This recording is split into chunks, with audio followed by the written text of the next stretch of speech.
नमस्ते विद्यार्थी मित्रांनो, तुमचं पुन्हा एकदा स्वागत आहे आपल्या एज्युट्रिक्स बाय विनोद सर या यूट्यूब चॅनलवरती. आणि तुम्हाला तर नक्की माहीत आहे, जर आपला व्हिडिओ आवडला तर लाईक करायचंच असतं, परंतु तुम्ही अजून जर आपल्या चॅनलवरती नवीन असाल आणि अजूनही आपला चॅनल सबस्क्राईब केला नसेल तर लगेच सबस्क्राईबचं बटन दाबा, कारण या चॅनलवरती आपल्यासाठी आवश्यक असणारे सर्व एज्युकेशनलचे व्हिडिओज आपल्याला या ठिकाणी पाहायला मिळणार आहेत.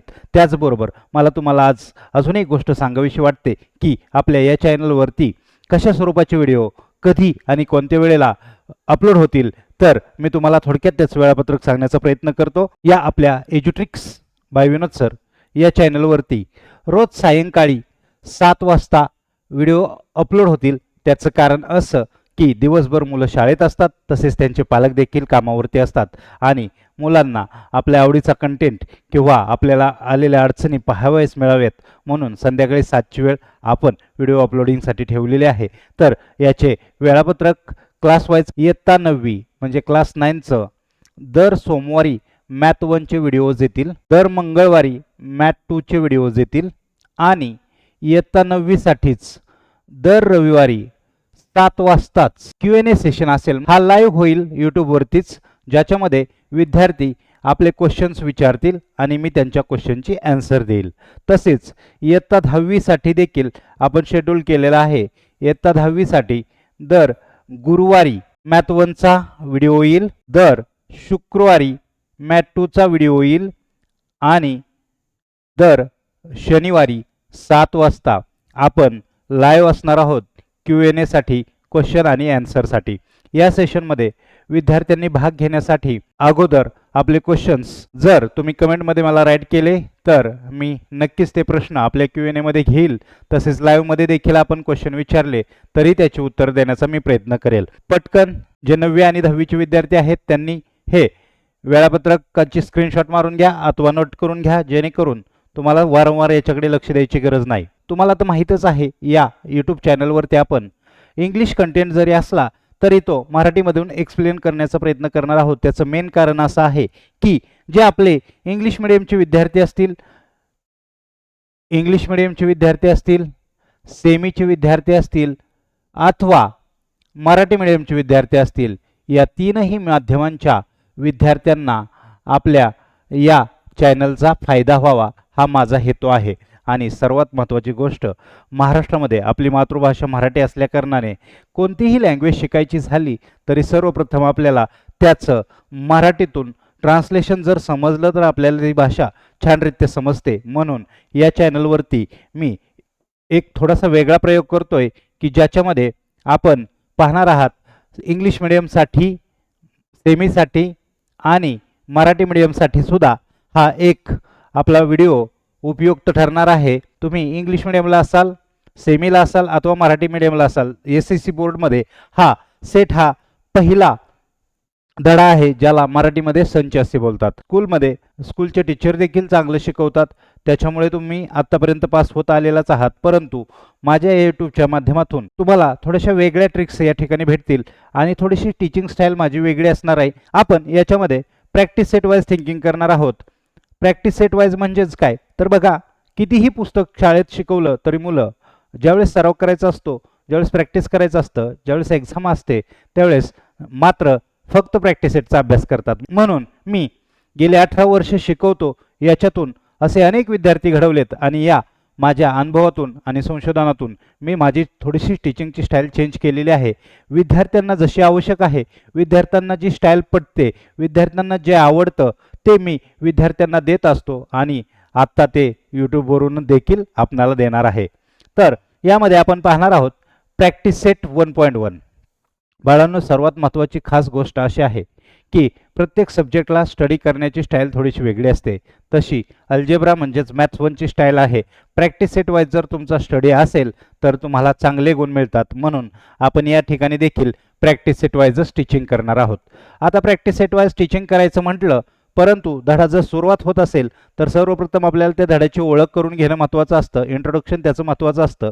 आणि या धड्यामध्ये अजून एक गोष्ट आहे, ती म्हणजे काय, जे आपण संच पाहणार आहोत.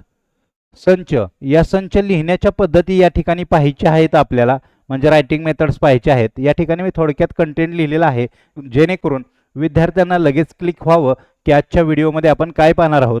अजून एक महत्त्वाची गोष्ट बाळांनो, जर तुम्हाला आपल्या व्हॉट्सअप चॅनलला जॉईन व्हायचं असेल तर हा QR कोड स्कॅन करा आणि व्हॉट्सअप चॅनलला जॉईन व्हा, जेणेकरून तुम्हाला त्या ठिकाणी नवीन नवीन अपडेट्स, क्यूज किंवा इतर साऱ्या गोष्टी सहज मिळू शकतील. तर आपण सुरू करूयात आजचा व्हिडिओ. बाळांनो, आपला जो पहिला पाठ आहे संच, त्याला इंग्लिशमध्ये सेट असं बोलतात. आणि या सेटमध्ये या पाठाची ओळख करून घेत असताना सेट म्हणजे काय तर पुस्तकांचा संच, मराठीमध्ये बोलतो तसंच सेट ऑफ बुक्स असं पण बोलू शकतो, सेट ऑफ कीज असं पण बोलू शकतो. सेट म्हणजे थोडक्यात काय तुम्हाला समजलं तर समूह.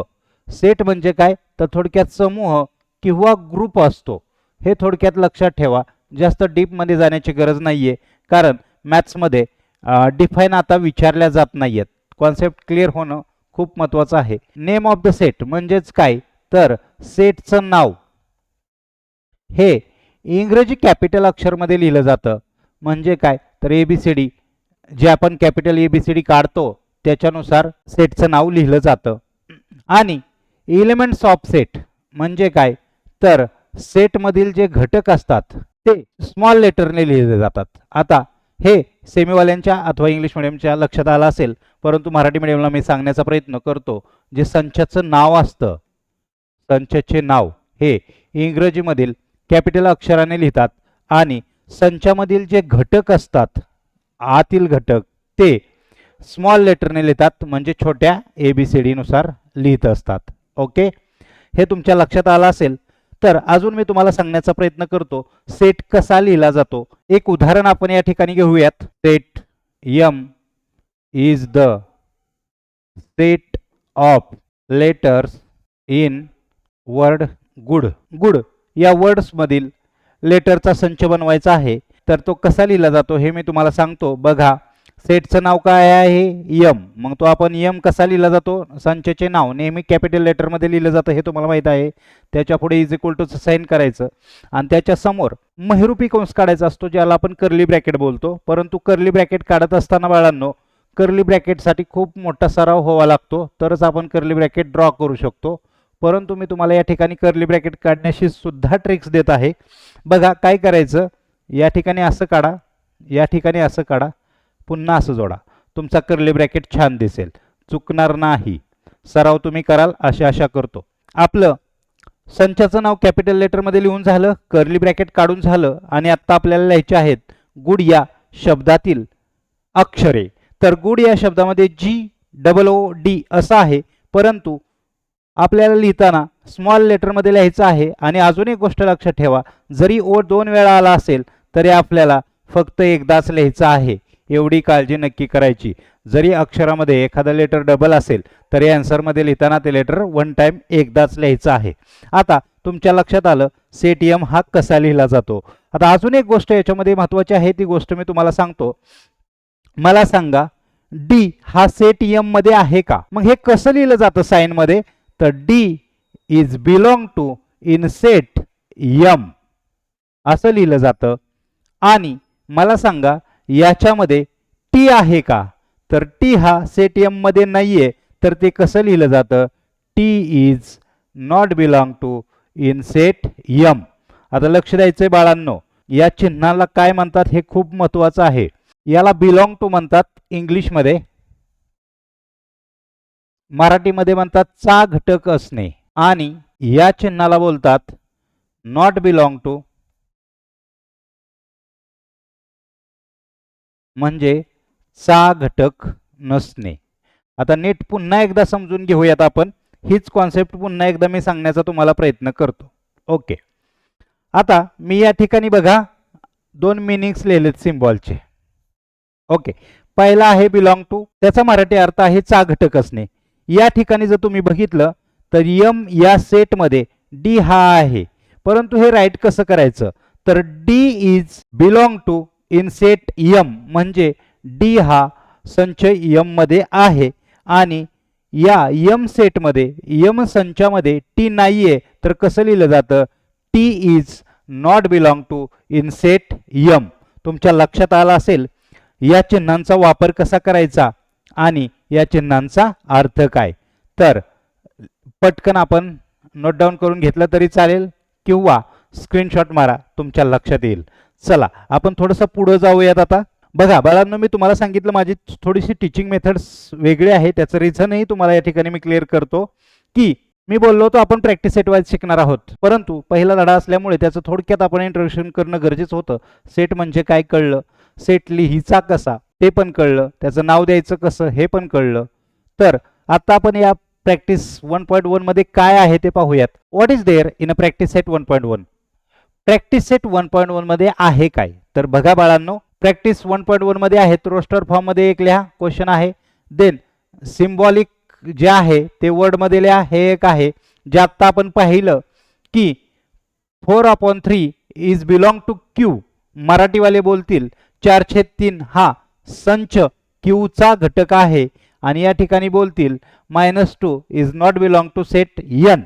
ओके, त्याचबरोबर आहे लिसनिंग मेथड आहे आणि रूल मेथड आहे. म्हणजे काय, तर आपल्याला या ठिकाणी दोन मेथड शिकावे लागतील तरच आपल्याला प्रॅक्टिस सेट जमेल. ओके, तुमच्या लक्षात येतंय? मी सर्वप्रथम अगोदर टार्गेट पाहतोय की आपलं टार्गेट काय आहे आणि त्या टार्गेटनुसार आपल्याला प्रिपरेशन करायचं आहे. म्हणजेच अगोदर मी प्रॅक्टिस सेट पाहतोय आणि त्याच्यानुसार आपण प्रिपेअर करणार आणि पुन्हा प्रॅक्टिस सेट सोडवण्यासाठी येणार. बाळांनो, आता आपण प्रॅक्टिस सेट 1.1 मध्ये काय आहे पाहिलं. त्याचं कारण पुन्हा एकदा मी क्लिअर करतो.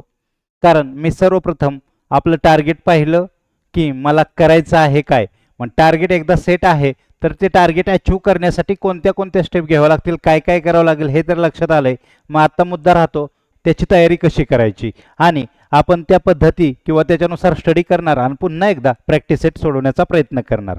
तर बघा बाळांनो, आपल्याला प्रॅक्टिस सेटमध्ये आता समजलं की आपल्याला रायटिंग मेथड शिकायच्या आहेत. म्हणजे काय, संच लिहिण्याच्या पद्धती शिकायच्या आहेत. मग त्या पद्धती आहेत कोणत्या? तर एकूण दोन पद्धती आहेत. पहिली पद्धत आहे रोस्टर फॉर्म, ज्याला अजून दुसरं एक नाव आहे लिस्ट मेथड, त्यालाच मराठीमध्ये बोलतात यादी पद्धती. तर याच्यातलं लिस्ट हा शब्द ध्यानात ठेवा आणि याच्यातलं यादी हा शब्द ध्यानात ठेवा. त्याचबरोबर दुसरी मेथड आहे ज्याला बोलतात रूल मेथड, त्याला दुसरं नाव आहे सेट बिल्डर फॉर्म आणि मराठीमध्ये याला बोलतात गुणधर्म पद्धती. तर तुम्ही याच्यातलं रूल मेथड हे नाव ध्यानात ठेवा आणि गुणधर्म पद्धती हे नाव ध्यानात ठेवा. आता आपण पाहूयात ॲक्च्युअलमध्ये ह्या पद्धती असतात काय. तुम्हाला सेट कसा लिहायचा हे समजलंय. कॅपिटल लेटरमध्ये त्याचं नाव असतं, त्याच्यामधील कंटेंट हे स्मॉल लेटरचे असतात आणि कर्ली ब्रॅकेटमध्ये लिहितात. एवढं तर तुमच्या लक्षात आलेलं आहे. आता यादी म्हणजे काय?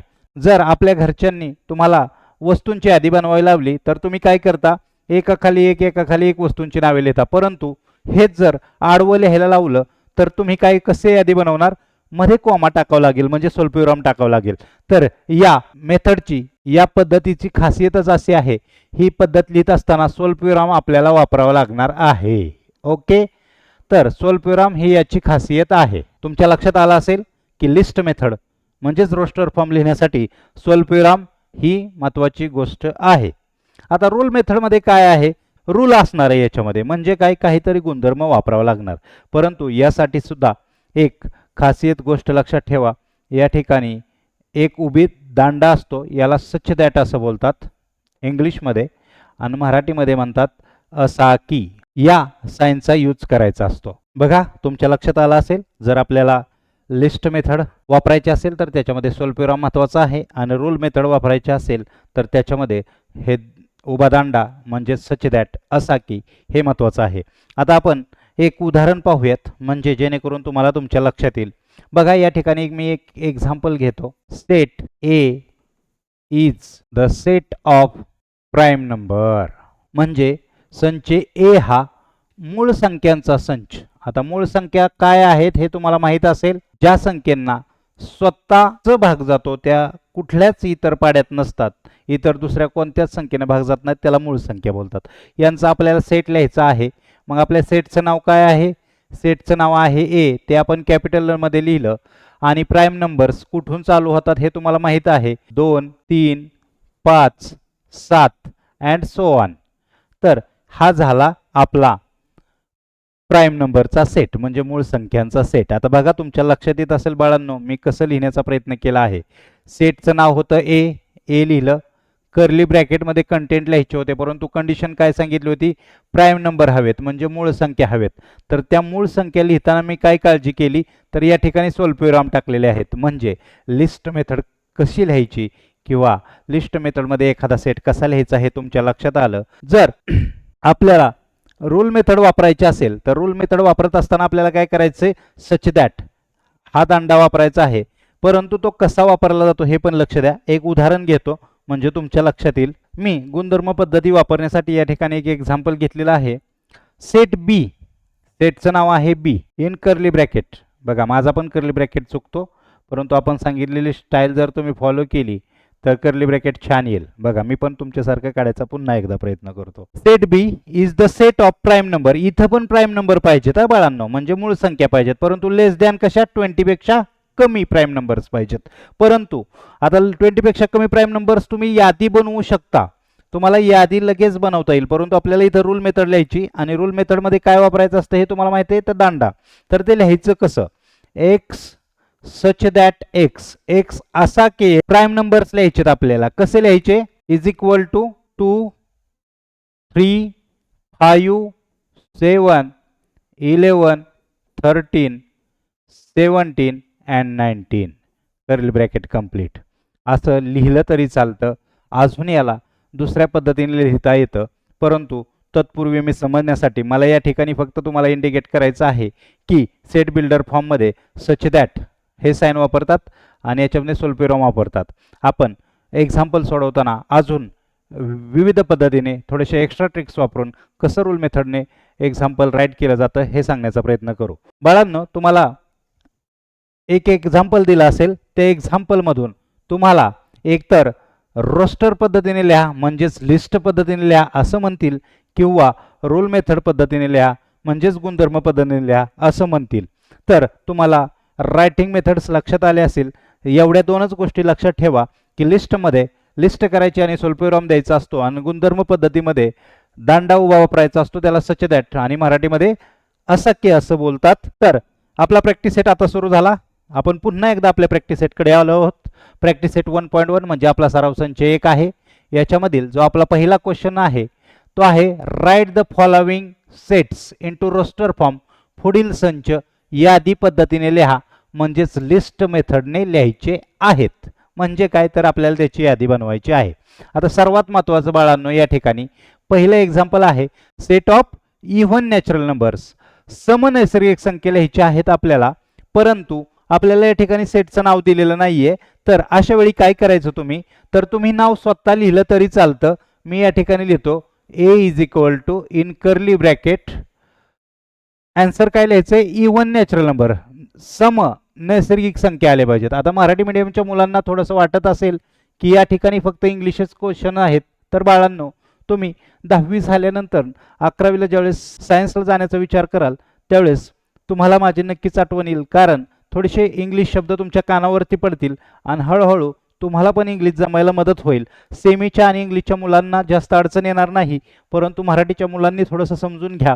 आपल्याला या ठिकाणी समनैसर्गिक संख्या लिहायच्या आहेत. समसंख्या कुठून चालू होतात, तर 2 4 6 8 कितीपर्यंत लिमिटेशन दिलेलं नाहीये, म्हणून आपण या ठिकाणी डॉट डॉट डॉट करून उत्तर थांबवतोय.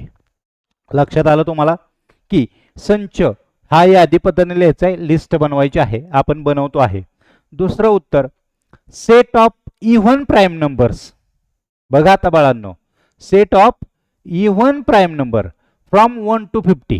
लक्ष द्या, प्राईम नंबर सांगितलेत परंतु इव्हन सांगितलं आहे. हा खूप महत्वाचा शब्द आहे. याचं सेटचं नाव दिलं नाही, आपण या ठिकाणी बी लिहू, पुन्हा कर्ली ब्रॅकेट काढलं, आणि प्राईम नंबर्स तुम्हाला माहिती आहेत 2 3 5 7, परंतु याच्यामध्ये इव्हन हा शब्द वापरलाय म्हणजे समसंख्या. तर समसंख्या आणि ती प्राईम असेल म्हणजे काय, मूळ पण आहे आणि सम पण आहे, अशी एकमेव संख्या आहे ती म्हणजे 2, जी प्राईम हे आहे आणि इव्हन देखील आहे. म्हणून याचं आन्सर फक्त आलं 2. ओके, हे ध्यानात ठेवा. पुढे गेल्यावरती आपल्याला अजून याची आवश्यकता लागणार आहे. त्याचबरोबर थर्ड क्वेश्चन आहे सेट ऑफ निगेटिव्ह इंटिजर्स. आपल्याला या ठिकाणी निगेटिव्ह इंटिजर्स लिहायचे, म्हणजे तुम्ही जर नंबर लाईन पाहिली असेल, संख्या रेषा पाहिली असेल, त्याच्यावरती जे वजाचे साइन असणारे अंक असतात त्याला निगेटिव्ह इंटिजर्स बोलतात. तर या ठिकाणी पण सेटचं नाव दिलं नाही म्हणून आपण सी घेऊयात आणि इंटिजर लिहिण्याचा प्रयत्न करू. -1 -2 -3 -4. कुठं थांबायचं हे त्यांना आपल्याला सांगितलं नाहीये म्हणून आपण डॉट डॉट डॉट करू. तुमच्या लक्षात येत असेल. त्याचबरोबर चौथा क्वेश्चन आहे 7 बेसिक साऊंड्स ऑफ सरगम म्हणजे जे सारेगमपा सूर आहेत ते गाण्याचे ते सूरची यादी करायची आहे. इथंही सेटचं नाव दिलेलं नाही तर हे सेटचं नाव डी टाकलं आणि याच्यातले एलिमेंट्स याच्यातले घटक तुम्ही लिहा. सा रे ग म प ध नि सा. पहिला प्रश्न आपला या ठिकाणी कंप्लीट झाला. आता आपण चाललो आहोत दुसऱ्या प्रश्नाकडे. दुसरा प्रश्न देखील आपण ज्यावेळेस धड्याची ओळख पाहत होतो त्यावेळेस पाहिला होता आणि दुसरा प्रश्न काय आहे ते तुम्ही एकदा समजून घ्या. जे सिम्बॉलिक मध्ये चिन्ह रूपात दिलेलं आहे ते वर्ड्स मध्ये लिहायचं आहे. म्हणजे काय, खाली चिन्हात दिलेली विधाने तुम्ही शब्दात लिहा म्हणजे आपल्याला हे शब्दामध्ये उत्तर लिहायचं आहे. आता या ठिकाणी 4/3 आणि हे चिन्ह कशाचं आहे तुमच्या लक्षात आलं असेल तर ते बिलॉंग टूचं चिन्ह आहे. मग जसंच्या तसं बोला 4/3 is belong to set Q. मराठीवाले काय लिहितील तर 4/3 हा संच क्यूचा घटक आहे. ओके, तुम्हाला क्लिक होत असेल. आपण धडा शिकवत असताना सुरुवातीला ओळख करून घेत होतो त्या ठिकाणी बिलॉंग टू आणि नॉट बिलॉंग टू चे साइन पाहिले आणि आता राहिलेले 2 क्वेश्चन तुम्ही करा आणि मला उत्तर कमेंट्स मध्ये सांगण्याचा नक्की प्रयत्न करा. मी थोडंसं पुढे जातो. प्रश्न तिसरा जो होता तो तुम्ही करायचा आहे बाळांनो. खूप सिंपल क्वेश्चन आहे. प्रॅक्टिस सेट 1.1 मधील तिसरा क्वेश्चन एकदा पाहून घ्या, तुम्ही करा. आता मी पाहतोय क्वेश्चन नंबर 4 जो आहे राईट द फॉलोइंग सेट्स. खाली दिलेले जे सेट आहेत ते लिस्टिंग मेथड म्हणजेच रोस्टर फॉर्म मध्ये मराठीमध्ये यादी पद्धतीने लिहायच्या आहेत आपल्याला. तर मी या ठिकाणी तुम्हाला 1-2 उदाहरणं सोडवून दाखवतो आणि तुम्ही बाकीची उदाहरणं सोडवण्याचा प्रयत्न करायचा आहे. लक्षात येत आहे तुमच्या? ओके, पहिला आहे all months in the Indian solar year. आता सर्व महिने लिहायचे आहेत बाळांनो, परंतु कशातले? इंडियन सोलार इयर म्हणजे काय? भारतीय सौर वर्ष. भारतीय सौर वर्ष म्हणजे जास्त ताण घेऊ नका, आपले मराठी महिने लिहायचे आहेत. बघा बाळांनो, आपण जरी सेमीला असलो इंग्लिश मिडियमला असलो तरी प्रश्न तर नक्कीच आला ना, मराठी महिने लिहा. म्हणजे मी मराठीतून बोलतोय त्याचं महत्त्व कुठेतरी उत्तरात तुम्हाला आढळलं. मग मराठी महिने कोणते आहेत? चैत्र, वैशाख, ज्येष्ठ, आषाढ, श्रावण, भाद्रपद. ओके, माहीत नसतील तर एकदा उत्तर पहा, त्याचे स्पेलिंग्स वगैरे नीट पहा आणि लिहिण्याचा प्रयत्न करा. ओके, मग या सेटला नाव देऊ ए आणि कर्ली ब्रॅकेटमध्ये तुम्ही या ठिकाणी आपले मराठी महिने लिहिणार आहात. जसे की चैत्र, वैशाख, ज्येष्ठ. पूर्ण लिहा, माझ्यासारखं शॉर्टकट लिहू नका, पूर्ण करा. ओके, ठीक आहे. त्याचबरोबर दुसरा क्वेश्चन आहे letter in the word complement. Complement या शब्दातील लेटरची यादी करायची आहे आणि आपण धड्याची ओळख पाहत असताना असाच एक स्वरूपाचा प्रश्न घेतला होता, त्याच्यामुळे हा पण तुम्हाला जमेल. पुन्हा मी त्याच्यातली एक ट्रिक सांगतो.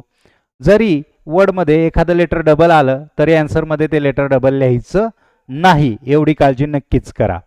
तिसरा क्वेश्चन आहे set of human sensory organ म्हणजे काय? तर मानवाचे ज्ञानेंद्रिय आपल्याला इथं लिहायचे आहेत. ज्ञानेंद्रिय माहित आहेत मानवाला किती ज्ञानेंद्रिय आहेत? 5. कसं लिहायचं ते पण लक्षात घ्या. या ठिकाणी सेटला नाव दिलेलं नाही, बी सेट नाव द्यायचं, महिरूपी कंस काढायचा, महिरूपी कंसामध्ये याच्यातले लेटर लिहा. या ठिकाणी सेटला नाव दिलेलं नाही, याला पण आपण नाव देऊयात, सी सेट नाव दिलं. या ठिकाणी आपले 5 अवयव ऑर्गन्स तुम्ही लिहा. पुढचा क्वेश्चन आहे set of prime numbers from 1 to 20. हा क्वेश्चन तर आपला झालाय. तुम्ही पुन्हा एकदा त्याला डीचं नाव देऊन उत्तर लिहिण्याचा प्रयत्न करा आणि मला कमेंटमध्ये याचं उत्तर सांगण्याचा सर्वांनी प्रयत्न करायचा आहे. या प्रश्नाचं उत्तर कमेंटमध्ये आलंच पाहिजे तुमच्याकडून, तर मी समजेल तुम्हाला थोडंसं ज्ञान आहे म्हणून ज्ञानेंद्रिय जमतात. पुढे आहे name of the continents of the world म्हणजे काय रे बाळांनो? जगातील खंडांची नावे लिहायची आहेत. बघा बाळांनो, मी तुम्हाला थोडक्यात सांगण्याचा प्रयत्न केला की क्वेश्चन्स कसे लिहायचे. जर मीच याचा आन्सर तुम्हाला राईट करून दिलं तर तुम्ही शिकला काय? मी बाळांनो उत्तर शिकवत नाहीये, मी सिस्टम शिकवतो. एकदा सिस्टम शिकून घ्या, कसं लिहायचं कळलं की जास्त अभ्यास करावा लागत नाहीये. चला आपण पुढे जाऊयात. सर्वात महत्त्वाचा आणि काळजीपूर्वक लक्ष देण्याजोगा क्वेश्चन्स या ठिकाणी आहे. प्रश्न 5वा आहे, write the following sets using rule method. गुणधर्म पद्धतीचा वापर करून संच लिहायचे आहेत. गुणधर्म पद्धती काय सांगितली होती मी ट्रिक्स तुम्हाला? याच्यामध्ये उभा दांडा वापरायचा आहे, बरोबर, ज्याला काय बोलतात? सच दॅट, म्हणजेच असा की, असं मराठीमध्ये बोलतात. तर आता आपण थोडंसं यूज करण्याचा प्रयत्न करू. तर मी या ठिकाणी हे क्वेश्चन समजवण्यासाठी तुम्हाला खालून सुरुवात करतो, म्हणजे जेणेकरून तुम्हाला पटकन समजेल. बघा या ठिकाणी एक 6 संच आहे आणि कर्ली ब्रॅकेटमध्ये AET दिलंय. तुमच्या नीट लक्षात येत असेल तर समजेल. बघा दिलेले सर्व क्वेश्चन्स हे लिस्टमध्ये आहेत, म्हणजे यादी पद्धतीमध्ये आहेत आणि यादी पद्धतीचा आपल्याला गुणधर्म पद्धती करायला लावलेली आहे. तर मी आता या ठिकाणी सेटचं नाव तर एक्स आहे तसंच लिहिणार, कर्ली ब्रॅकेट सुद्धा आहे असंच असणार आहे. परंतु काय वाटते बाळांनो, हे AET काय आहे? तर AET हे टी या शब्दातील लेटर्स आहेत, किंवा कोणी बोलेल सर इट मधले आहेत, डझंट मॅटर, चालेल, काही अडचण नाही. तर आता लिहायचं कसं? तर उत्तर लिहिताना असं लिहायचं, x such that x letters in word T लिहा किंवा इट लिहा, काही अडचण नाही, उत्तर बरोबर असणार आहे. बघा तुमच्या लक्षात आलं, या ठिकाणी मी उत्तर लिहिलं x such that x letters in word T. मराठीवाली मुलं कशी लिहितील? एक्स असा की एक टी या शब्दातील अक्षरांचा संच. ओके, पुन्हा आपण वरचा प्रश्न पाहूयात. डी हा सेट दिलाय, संडे मंडे ट्यूजडे आपल्याला डेज ऑफ वीक दिलेच, म्हणजे आठवड्याचे दिवस लिहिलेत. कसं लिहिणार आपण? डी हे सेटचं नाव आहे, इन कर्ली ब्रॅकेट काय लिहिणार? X such that x days of weeks, आणि मराठीचे विद्यार्थी लिहितील डी बरोबर कर्ली ब्रॅकेट म्हणजेच महिरूपी कंसामध्ये एक्स असा की एक्स आठवड्यातील वारांचा संच किंवा वार. त्याच्यानंतर वरचा क्वेश्चन आहे, हा तुम्ही अटेम्प्ट करा, तुम्ही प्रयत्न करा. तुमच्या लक्षात आलंय आता ते काय आहे? जसं आपण या ठिकाणी पाहिला तसाच हा क्वेश्चन आहे. Letters in word smile, smile या शब्दातील अक्षरांचा संच. परंतु आता आवर्जून काळजी करण्यासारखे क्वेश्चन्स आहेत, ते क्वेश्चन्स नीट लक्ष द्या. हे लिहिण्याचे क्वेश्चन्स थोडेसे हार्ड असतात, परंतु मी तुम्हाला सांगण्याचा प्रयत्न करतो कशा स्वरूपामध्ये ते क्वेश्चन्स लिहिले जातात. तर काळजीपूर्वक पहा, हे 2 क्वेश्चन्स उत्तर लिहिण्याची 2 मेथड्स आहेत. मगाशी मी बोललो होतो रूल मेथड सांगताना, तुम्हाला आपण एक्झाम्पल सोडवताना सांगू की कसं लिहिलं जातं. बघा या ठिकाणी बीचं नाव लिहिलं, B is equal to in curly bracket x such that x नक्कीच येणार आहे. परंतु तुम्हाला दिलेल्या संख्या काय वाटतात हे खूप महत्त्वाचं आहे. बघा 6चा टेबल आहे, 6, 12, 18, 24. मी या ठिकाणी एक आयडिया सांगतो तुम्हाला. जर तुम्ही असं लिहिलं x such that x the numbers multiple of 6 less than 8 तरी चालेल. परंतु अजून एक मेथड्स आहे ती सांगतो, सर्वात पहिल्यांदा ती फॉलो करा तरी चालेल. बघा मी तुम्हाला एक आयडिया सांगतो, असमानला एन मानणे, हे ट्रिक्स फॉलो करा. मी तुम्हाला आता समजून सांगतो. जे असमान येईल ना त्याला आपल्याला एन मानायचं आहे. बघा इथं 6 1 जा, याचं मिनिंग होतंय का? 6 2 जा, 6 त्रिक, 6 चोक, असं 6 8 होतंय. तर बघा प्रत्येक ठिकाणी 6 6 6 हे समान आहे, तर त्याला नाही, आपल्याला असमानला मानायचं. असमान कोण वाटतंय तुम्हाला? 1 वाटतोय. 1 2 3 म्हणजे 6 ॲज इट इज लिहायचं, आणि जे असमान आहे त्याला एन लिहायचं, म्हणजे झालं 6n. X such that x is equal to 6n. मग एन जो आहे आपला तो काय आहे? N belong to natural number. N जी संख्या आहेत, म्हणजे एन कोणाला मानला आपण या ठिकाणी? 1 2 3 4 5 6 7 हे जे असमान नंबर्स होते याच्यामधले, ह्यातला 6 होता त्याला 6 तसाचे तसं लिहिला, आणि जे 1 2 3 4 5 6 7 8 होतं त्याला आपण एन मांडलं. परंतु ते एन काय आहेत आपले? तर ते एन सगळे नॅचरल नंबर आहेत, म्हणून लिहिलं मी N belong to natural number, म्हणजे एन हा नैसर्गिक संख्येमधला आहे, परंतु n कसा आहे, तर n कसा आहे हे सांगायचं आहे. तर n हा 1 ते 8 या संख्यांमधला आहे. बघा या ठिकाणी जर असं साइन आलं आणि असं साइन आलं तर याचा अर्थ थोडासा समजून घेण्याची गरज आहे. याच्या पुढची जी संख्या असेल त्याला बोलायचं ती संख्या सोडून, लक्ष द्या, बोलायचं नाही काय नाही, समजून घ्या. आणि जर असं साइन दिलं तर त्याला बोलतात धरून. ओके, तर आता मी काय बोललो इथं, 1 धरून आणि 8 सुद्धा धरून आहेत का आपल्याकडे? 1 2 3 4 5 7 7 8. आता वरचं एक्झाम्पल आपण सॉल्व्ह करण्याचा प्रयत्न करू. तुमच्या अजूनही डोक्यात येईल किंवा क्लिक होईल. संचाचं नाव आहे 1, याला कर्ली ब्रॅकेट टाकलं, यालाही लिहिलं एक सच दॅट एक्स. आता मी सांगितलंय की जे असमान असतं त्याला n मानायचं, परंतु तुम्ही नीट पाहिलं तर तुमच्या लक्षात येईल 1 4 9 16 हे वर्ग आहेत. पण कोणाचे वर्ग आहेत? 1 चा वर्ग, 2 चा वर्ग, 3 चा वर्ग, असं शेवटी 10 च्या वर्गापर्यंत आपल्याला दिलेलं आहे. आता तुम्ही याच्यासारखा विचार करण्याचा प्रयत्न करा. याच्यामध्ये कसं 6 समान आलं होतं आणि हे असमान नंबर आले होते, तसं या ठिकाणी पहा 2 हा समान अंक दिसतोय, डोक्यावरती आहे तो. ओके, मग तो जसाच्या तसा ठेवायचा आणि खालच्या ज्या संख्या आहेत त्याला n मानायचं.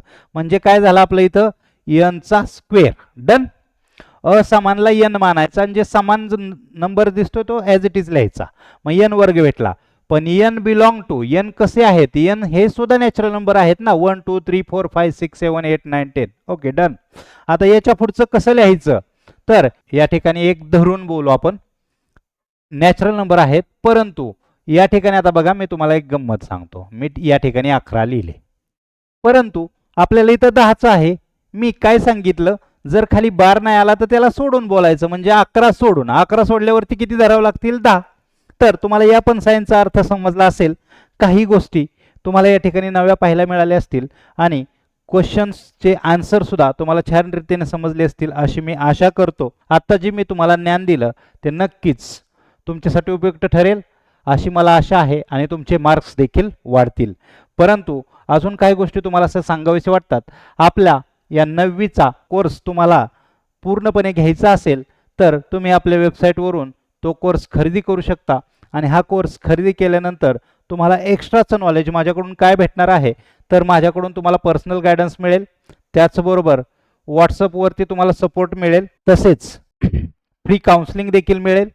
मुलांना कधी कधी टेन्शन येतं, त्या टेन्शनमधून बाहेर कसं पडायचं याच्यासाठी मार्गदर्शन देखील मिळेल. त्याचबरोबर काही महत्त्वाचे क्वेश्चन्स, IMP क्वेश्चन्स भेटतील. प्रत्येक पाठावरती तुम्हाला क्वेश्चन्स पेपर मिळतील. त्याचबरोबर तुमचा जो रिझल्ट येईल किंवा पेपर तपासल्यानंतर, जे पेपर तपासणी झाल्यानंतर ॲनालिसिस महत्त्वाचं असतं, काय चुकतं कसं चुकतं याच्यावरती देखील गायडन्स केला जाईल. याच्यासाठी तुम्हाला काय करायचं आहे, तर आपल्या www.edutricks.in या वेबसाईटला भेट द्या आणि तुमच्या वर्गानुसार तुम्हाला आवश्यक असणारा कोर्स तुम्ही खरेदी करा. माझं नेहमीच तुम्हाला सपोर्ट राहील आणि तुमची जास्तीत जास्त प्रगती कशी साधता येईल याच्याकडे माझं लक्ष असेल. धन्यवाद बाळांनो, तुम्ही हा व्हिडिओ पूर्ण पाहिला. जर आवडला तर लाईक नक्की करा आणि मी सांगितलेल्या प्रश्नांची उत्तरे कमेंटमध्ये मला टाईप करून पाठवा. तसेच आपल्या मित्रांना देखील हा व्हिडिओ शेअर करा. अजूनही सबस्क्राईब केलं नसेल तर नक्की सबस्क्राईब करा.